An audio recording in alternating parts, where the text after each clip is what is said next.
What's up, guys? We're back with the very first edition of the Backlog Chronicles. Today I got something very, very special for y'all. A game that came out in 2021, the Ascent. To keep a long story short, this game is very mid, but I'm not going to waste any more time talking about it. Let's get right into the mix. As always, I'm your host, Hammy, Ham Nasty, the Ham Slayer. Let's get into it.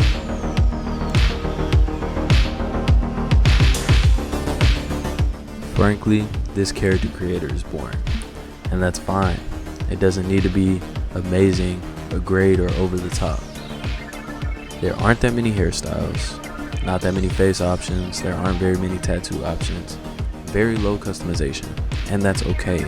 It doesn't need to be insane, and the reason why is because there's a top-down camera angle. With the top-down camera angle that barely rotates, you'll be looking at your character, but not to the extent to where you'll want to overly customize them. So having a very basic and bland character creator is okay. Your weapons and armor will do the customization for you.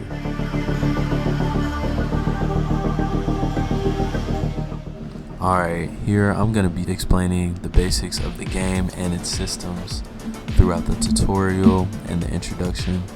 To start off with, we're going to go over the combat, HUD, menu, your starting weapons, the level up screen, all your skills, and everything that pertains to the menu and the map.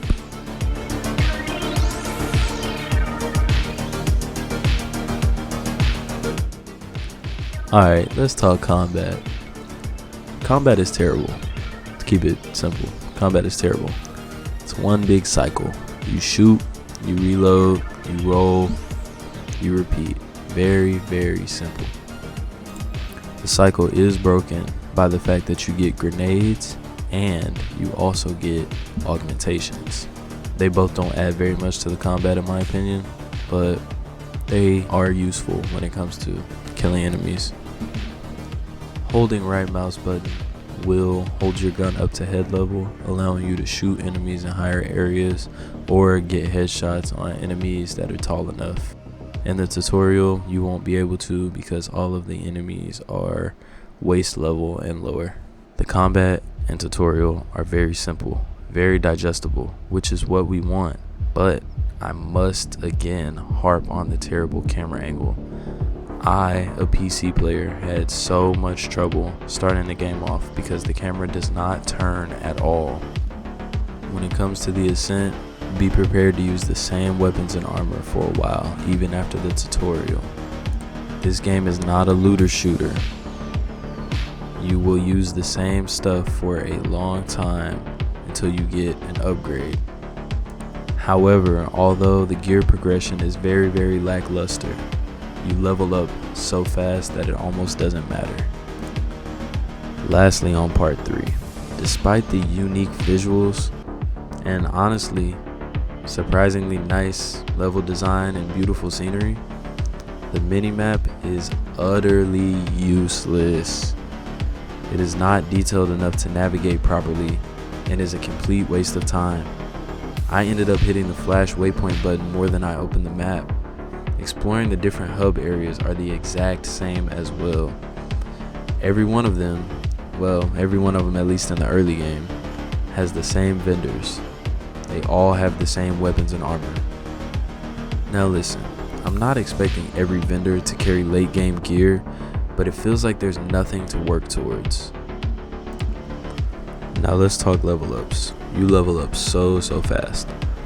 You can put points into tactical sense, critical hit rate, weapon handling, aiming, balance, evasion, vital signs, and body battery. These skills are ultimately not very useful, and the reason why is the enemies scale with you, so regardless of how much you level up, the results are always diminishing. You have bounties.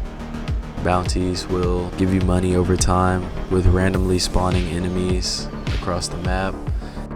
Then you have your cyber deck. Your cyber deck doesn't do very much. I feel like it's kind of a shoehorned feature. There's really no point for it. You can hack doors, ATMs, chests, It's just an extra step to do things. Not very useful. I don't see the point in it personally. Augmentations are just the powers you get over time, and the modules are little passive bonuses you can equip that you also receive over time. And then you have the map. The map is still terrible. Don't use it. It sucks. You'd be better off just pressing the dedicated waypoint button. And then you have various side quests that you can pick up, which are just go here, kill this thing, collect this thing, blah blah blah. Very, very basic. Then you have the codex. The codex is surprisingly fleshed out. I think the codex is amazing. Great addition to the game. It gives you a lot of backstory. The game itself, though, isn't as good as the backstory it gives you.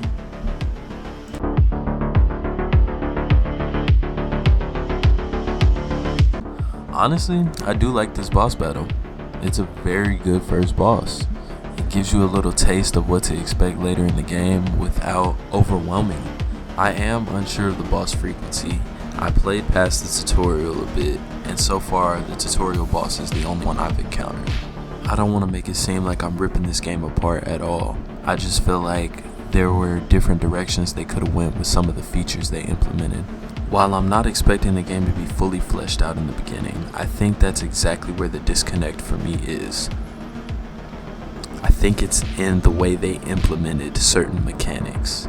I want to say, despite my personal opinion on this, just as a gamer, if you're looking for something very, very, very personal story progression, very personal character progression, things of that nature, I would say this isn't necessarily that game. If you're looking something that leans more towards Diablo or games of that nature in the action RPG space, then this is definitely the game for you.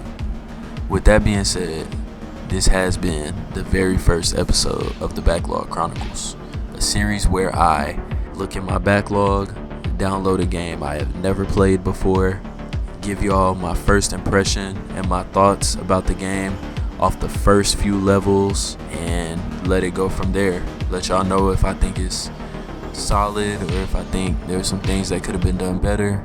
Thank y'all for watching. If y'all wish to support me further, y'all know what to do. Peace out.